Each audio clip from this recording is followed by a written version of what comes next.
Hello. During 2012, I was talking. It was a couple, but the dude's name was Spek. Everyone called him Spek, and he was talking about a science fiction book that hit novel. I think it's either a novel or a novel series he was reading, and I thought it was interesting because it raised a lot of human rights. By analogy, of course, like it raised a lot of human rights questions and explored a lot of puzzles. Um,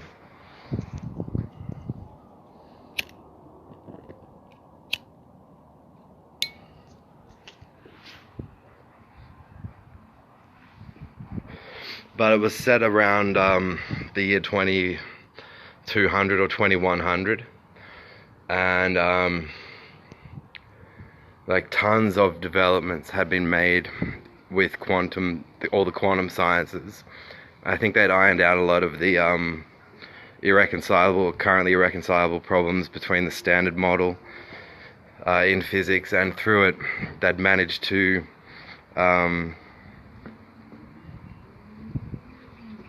like treat most of the diseases that exist now. But then there's these they kind of remind you of private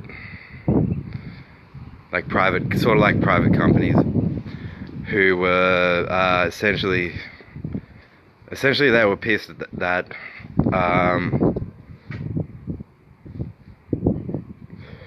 the more problems they solved, the less new frontiers presented themselves for more gains, economic gains. So they started to use tech to find new ways to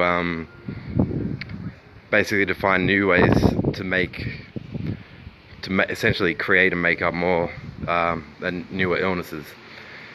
I'm just trying to remember the year in the story. Around like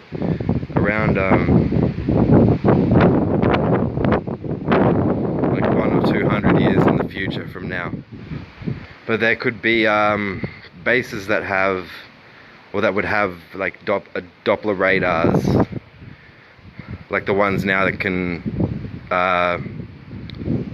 track planes and things like that. But they'd refined their use of quantum fields, so that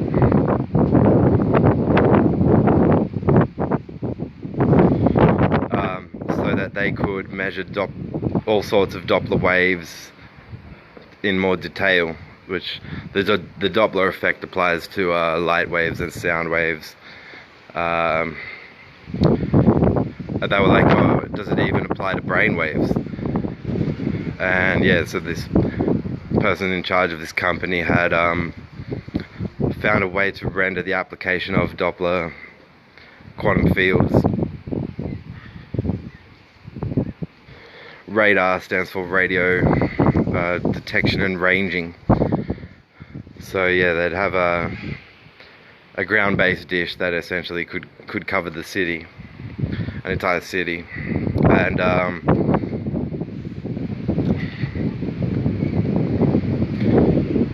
yeah, no, it is an interesting story. The next time I visit Melbourne again, I'll probably catch up with the same friends at this pub near Fitzroy. The company were taking hits out on people. They would saying people's minds are too retentive or too complex, and pretty much slowly irradiating them. And those people would be said to hear frequencies and hear. So it's a clever fiction story, because the deception is that the instruments that they're using to irradiate the person's head and study the person's thinking is also the symptom, if complained about by the person. It's also registers as the symptom of the condition they're suffering from.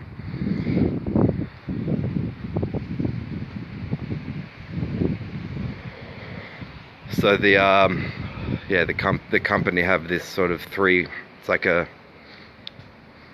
It's a triple whammy, you know. Those hearing the frequencies are getting their thoughts studied, their brains are deteriorating, and labs are registering, you know, their thoughts and dreams. And if they were to complain about the frequencies, then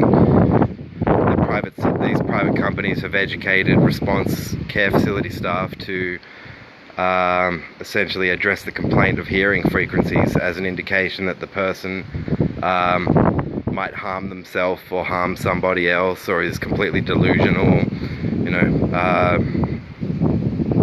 The company had all these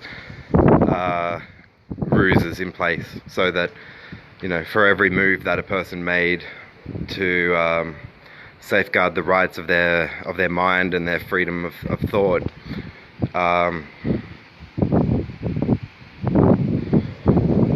you know, as well as to address the rights abuse affected by the company. Instead, the company tends to avoid detection by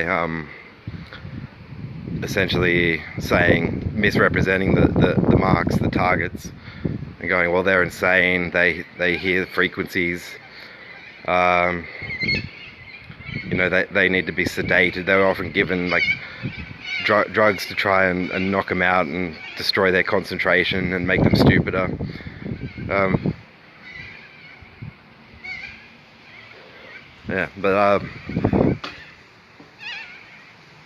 So the people in the story had to try to avoid scams like that by insisting that if they were to ever be part of any sort of research or experimentation, they would have to give their consent in writing, with full comprehension of all the terms involved. There's like a novel, or I think he said it was a novel made into a series. I gotta try to add the guy to Facebook. Take care.